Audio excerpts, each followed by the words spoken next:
lẹ́yìn ọdún 12 tó ti ń rògbà Ọ̀ṣuntómilọ́lá relé ọkọ. Láti ọdún 2013 ni Ọ̀ṣuntómilọ́lá Àbẹ̀ní ti bẹ̀rẹ̀ sí ń rúgbà Ọ̀ṣun Òṣogbo. Ọdún yìí ló sì pé ọdún 12 gbáko tó ti ń ṣe ojúṣe náà.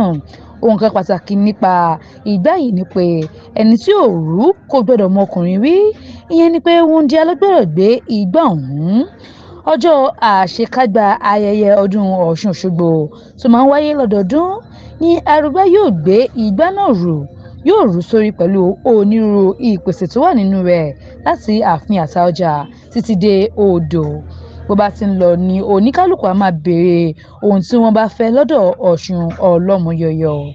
Bẹ́ẹ̀ náà ni ọ̀rọ̀ rí lásìkò ayẹyẹ ọdún Ọ̀ṣun Òṣogbo ti ọdún yìí. Àmọ́ ṣá, lẹ́yìn tí Ọ̀ṣuntómilọ́lá padà dé ààfin Àtaọ̀jà láti odò ló juwọ́ sí igbá náà nítorí ọkọ àfẹ́sọ́nà rẹ̀ ti ń dúró dè é.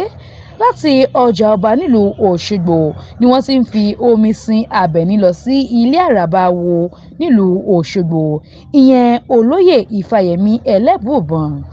Etí ọba gbọ́ pé ilé ọkọ rẹ̀ ló yẹ kí wọ́n máa mú lọ sòsé, ṣùgbọ́n nítorí pé kì í ṣe ọmọ bíbí ìlú Òṣogbo ló fẹ́, ìdí nìyẹn tí wọ́n fi kọ́kọ́ mú un gba ilé bàbá Àràbà lọ níbi tí wọ́n ti ṣàdúrà fún un. Ọ̀gá kan lẹ́nu iṣẹ́ ọlọ́pàá nípínlẹ̀ Ọ̀ṣun tó jẹ́ ọmọ bíbí ìlú Gbọ̀ngán la gbọ́ pé ó gbé àrúgbá níyàwó Ọ̀sìngín. Àdúrà wa sì ni pé kí wọ́n bí akọ, bẹ́ẹ̀ sì ni kí wọ́n bí abo pẹ̀lú. Mariam Ọláníyì ló ń jábọ̀ ìròyìn fún Etí Ọba TV.